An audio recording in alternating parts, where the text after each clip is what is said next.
et qui tire les ficelles devant. Au premier accro, donc je l'avais bien dit dans toutes les rencontres qu'on avait eues. Donc au premier accro, il reprendrait le pouvoir. C'est ce qui est arrivé. Si je le dis avec beaucoup de force, avec beaucoup c'est du cœur que ça vient, parce qu'on ne peut pas me suspecter d'avoir trempé dans quoi que ce soit. Je fais partie de cette génération qui a quitté le pays depuis 1986, au moment où un simple tract menait les gens dans les prisons, les tuait. Et qu'il y ait une démocratie même relative, c'était déjà un bon espoir dans ce pays-là. Qu'il soit stoppé parce que simplement un groupe de militaires n'est pas content par rapport à des mesures, qu'il fasse un coup d'État, je pense que c'est absurde et c'est à condamner par tout démocrate. Je pense que le principe de tout démocrate, quelle que soit la latitude, quel que soit le pays dans lequel il vit, un coup d'État par rapport à un président élu par une majorité de la population, c'est de condamner ce coup d'État-là et de demander retour à la légalité constitutionnelle. Merci, Monsieur Siriba. Oui, alors, Omar Ould en disant que je fais partie des gens qui n'ont pas voté pour Sidi, mais en tant que démocrate, je pense qu'il faut quand même condamner le coup d'État et demander retour à la légalité constitutionnelle. C'est pour ça que j'ai dit que Charles a parfaitement raison dans sa réflexion. C'est Monsieur Omar Ould qui a été interpellé par la question de Charles. Oui. Monsieur Harouna. Pardon, Monsieur Harouna. Oui. Monsieur Charles a effectivement posé une question pertinente. En cela que, dans les principes, effectivement, il est très difficile d'accepter l'idée qu'un coup d'État puisse se faire dans un pays où une élection s'est passée dans des conditions saluées par toute la communauté internationale. Mais ce qui s'est passé en Mauritanie est assez particulier, parce qu'il faudrait que les gens fassent attention et qu'ils fassent la différence entre une bonne élection et la démocratie. La démocratie ne se résume pas à une réussite électorale. Il y a eu sans doute une élection exemplaire. Oui, alors ça se résume à quoi? Oui, voilà, parce qu'il y a eu une élection, mais le processus démocratique a été confisqué par celui-là même qui était censé... Il a été confisqué par le président. Comment? Il a été confisqué parce que, vous savez, il y a un fait qui a été très marquant. C'est qu'à un moment donné, le Parlement a été bâillonné. Le président a empêché le Parlement de siéger. Il a empêché le Parlement de se saisir d'un certain nombre de questions essentielles. Quelles questions? Par exemple, il a été question, à un moment donné, lorsque on a vu tous la situation du pays qui était très très mal gouvernée, la dérive de la corruption, la dérive du népotisme, les sénateurs ont décidé, conformément à leur mandat, de créer une commission d'enquête sur une fondation qu'on appelait la fondation Khatou, qui était la fondation de la première dame. Mais c'était une fondation omniprésente, omnipotente, qui était partout, qui avait entre cette fondation et l'État, il y avait très souvent j'ai l'impression que vous reprenez le même système. Enfin, la junte, elle a recruté au sein de son gouvernement. En tout cas, la majorité des ministres appartient à la mouvance qui soutient le coup d'État. Donc, ça va revenir au même. Mais d'abord, c'est logique. C'est logique. Oui, le premier élément est très simple. Le gouvernement n'est pas un rassemblement d'opposants. C'est des gens qui s'entendent sur un minimum de choses, sur un programme à conduire. Ceux qui combattent déjà le changement ne peuvent pas figurer dans ce gouvernement. Seuls ceux qui avaient soutenu le changement, et je pense aussi que le Haut Conseil a été très ouvert, il est resté pendant presque 3 semaines en concertation avec les différentes forces politiques afin de rassembler le maximum possible de sensibilité au sein de ce rassemblement. Pourvu, bien sûr, que l'adhésion soit un tout petit peu acquise quant à l'objectif de ce changement. Oui, mais attends, je vais quand même revenir sur... je vais revenir sur 2 points. Oui, monsieur maintenant, rapidement, ce que je comprends pas, monsieur Traoré. Il y a d'autres questions d'auditeurs. Attendez. Comme dans toutes les démocraties. Monsieur Siriba, s'il vous plaît, attendez. Monsieur Siriba, s'il vous plaît, c'est moi qui distribue la parole, si vous permettez. D'autant qu'il y a beaucoup d'auditeurs qui veulent s'exprimer. Et Monsieur Diawara, ça ne s'est pas encore exprimé sur...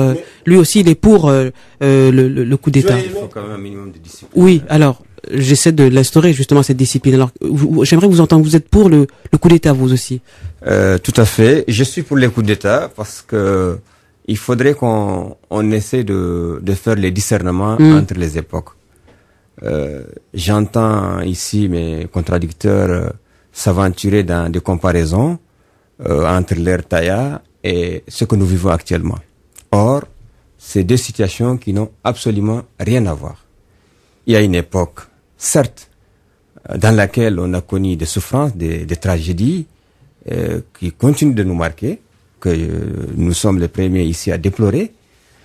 Mais par la suite, il y a eu un processus, d'ailleurs, qui a été mis sur les rails par la junte qui est au pouvoir actuellement. Voilà, ça il faut pas l'oublier. Je n'ai pas fini. Monsieur Siré, oui. Je ne vous ai pas interrompu. Allez-y. Et la sagesse de nous permettre de aller sur le fond et d'avancer. Allez-y.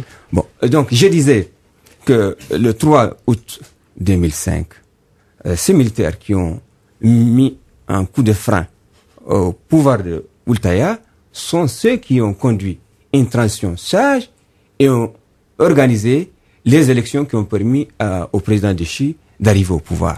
Mais qu'est-ce qui s'est passé par la suite? Il faudrait dire que la démocratie, c'est pas seulement une élection. La démocratie, c'est des valeurs. C'est déjà ça quand même. Dans beaucoup de pays en Afrique, on déplore le fait que des personnes s'imposent au pouvoir alors que les élections sont truquées. C'est déjà un bon point quand même. Tout à fait, je le consens. Mais la démocratie, c'est pas qu'une élection. Je le répète, une démocratie, c'est aussi le respect de la séparation du pouvoir, c'est le respect aussi de la contradiction, que le Parlement... Mais l'armée n'a donc pas son mot à dire par rapport à ça. Permettez-moi, madame, d'aller au bout de ma réflexion, parce que je ne fais pas allusion là à l'armée tout de suite. Ce que je suis en train de dire, c'est simplement de faire comprendre aux gens, aux auditeurs et à la communauté internationale que ce qui est arrivé, c'est un déni de démocratie opéré par Sidi, le président Déchi. Qu'est-ce qu'il a fait? Il a refusé des prérogatives qui sont exercées par le Parlement, qui est aussi l'autre pôle du pouvoir. D'abord. Et pourquoi c'est pas au Parlement de justement se défendre par rapport à ça? Pourquoi les militaires? Je vais aller sur cette réflexion et répondre ensuite à votre question. D'abord, le Parlement n'est pas un gadget de la République. Le Parlement a son sens. Ça veut dire quoi? Ça veut dire que politiquement, le Parlement a un rôle à jouer. Et quand on voit bien d'où est venue la crise, on verra que ça vient d'abord de la composition du gouvernement, du premier gouvernement Oula Waqaf, qui a été composé en totale méconnaissance des droits que le Parlement a d'être consulté. La majorité parlementaire. Donc vous voulez dire que c'est le général actuel, donc Mohamed, qui connaît bien la situation. De deux. Il y a aussi le fait, comme M. Traoré l'a si bien rappelé ici, qu'à un moment donné, le Parlement a souhaité exercer un pouvoir qui est reconnu constitutionnellement, qui est de pouvoir constituer des commissions, qui est de pouvoir aussi demander au président de la République de convoquer des sessions parlementaires extraordinaires, toutes choses qui relèvent de ses prérogatives, mais qui ont été refusées par le président de la République. Donc là, si on doit parler de coup d'État, c'est à ce niveau qu'il y a eu coup d'État, dans la mesure où il y a la légalité qui a été rompue. Bon, pour en venir à ce que vous disiez sur la junte, oui, vous avez parlé, je ne vous ai pas interrompu. Allez-y, messieurs. Voilà. Bon. Pour en venir à ce qui est arrivé sur la junte militaire a sauvé le pays justement pour répondre en partie à l'une de problématiques soulevées par M. Hamoudi, qui disait que l'armée était là pour la défense. Mais l'armée a évité au pays d'aller dans le gouffre parce que on était là face à un président qui, dans une instabilité totale politique, où il devait trouver des solutions politiques, mais au lieu de cela, qui envoie une torpille à l'armée, qui est une institution sacrée, qui a le sens de l'honneur. Donc, à ce niveau, je crois que la crise que nous vivons et qui est une conséquence absolue de l'irresponsabilité d'un président, de son incapacité à gouverner aussi. Parce que la démocratie, c'est pas seulement de dire on fait des élections, il faut être apte à gouverner.